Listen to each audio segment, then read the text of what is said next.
you're checking flight prices and scrolling through mountain cabins, convinced that peace is a place you haven't visited yet. But tell me, what happens when you get there and realize you brought the same noisy mind with you?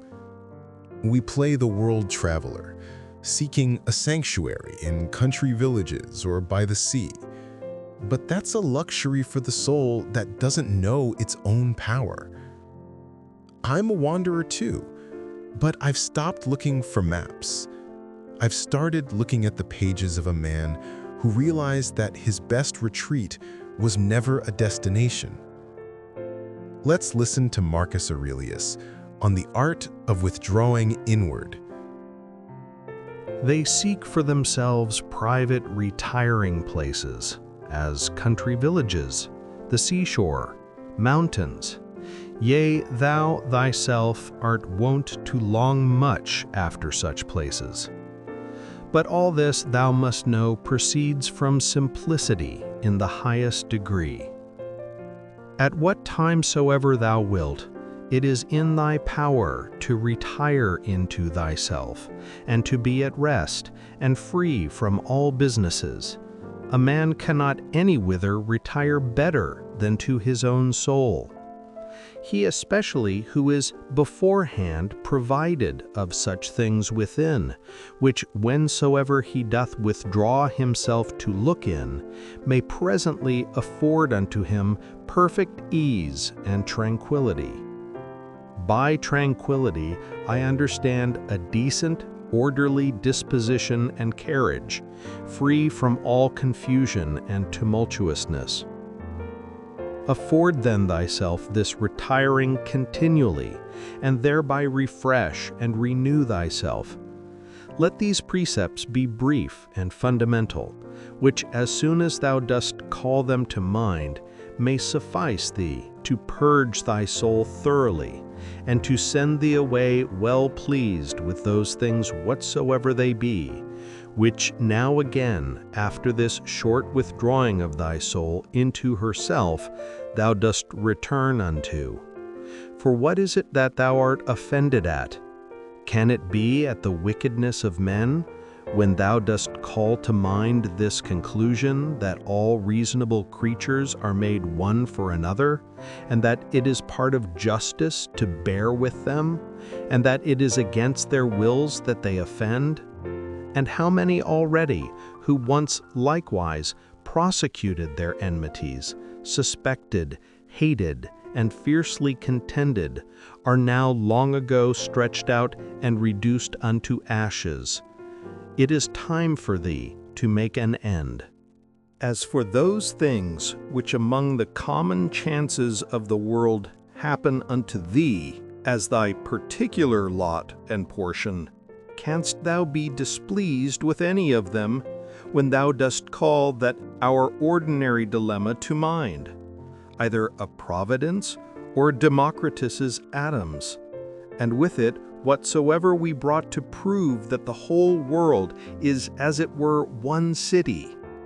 And as for thy body, what canst thou fear if thou dost consider that thy mind and understanding, when once it hath recollected itself, and knows its own power, hath in this life and breath, whether it runs smoothly and gently, or whether harshly and rudely, no interest at all, but is altogether indifferent?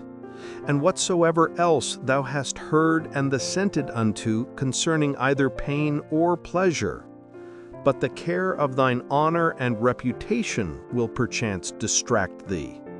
How can that be if thou dost look back and consider both how quickly all things that are forgotten, and what an immense chaos of eternity was before and will follow after all things, and the vanity of praise, and the inconstancy and variableness of human judgments and opinions, and the narrowness of the place wherein it is limited and circumscribed?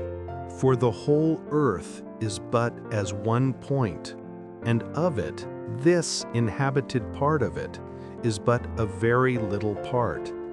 And of this part, how many in number And what manner of men are they that will commend thee?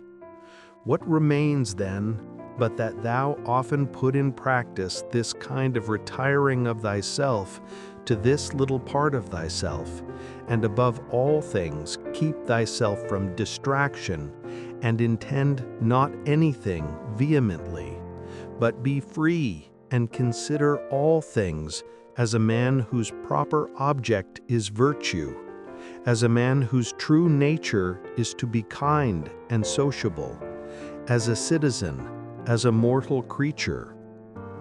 Among other things, which to consider and look into thou must use to withdraw thyself, let those two be among the most obvious and at hand. 1. That the things or objects themselves reach not unto the soul, but stand without, still and quiet, and that it is from the opinion only which is within, that all the tumult and all the trouble doth proceed. The next, that all these things which now thou seest shall within a very little while be changed, and be no more. And ever call to mind how many changes and alterations in the world thou thyself hast already been an eye-witness of in thy time. This world is mere change, and this life, opinion.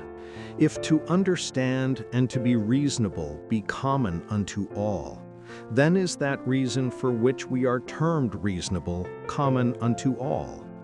If reason is general, then is that reason also which prescribeth what is to be done and what not, common unto all. If that, then law. If law, then are we fellow citizens. If so, then are we partners in some one common weal. If so, then the world is as it were a city. For which other commonweal is it that all men can be said to be members of?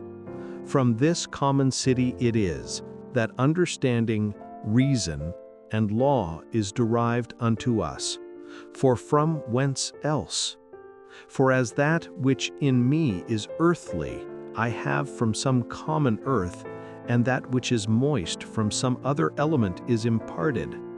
As my breath and life hath its proper fountain, and that likewise which is dry and fiery in me. For there is nothing which doth not proceed from something, as also there is nothing that can be reduced unto mere nothing. So also is there some common beginning from whence my understanding hath proceeded. If the entire earth is just a tiny point in an infinite void, why are you so heavy with the opinions of people who will be ashes in 100 years? Stop looking for a getaway. Your soul is the only room you can never leave.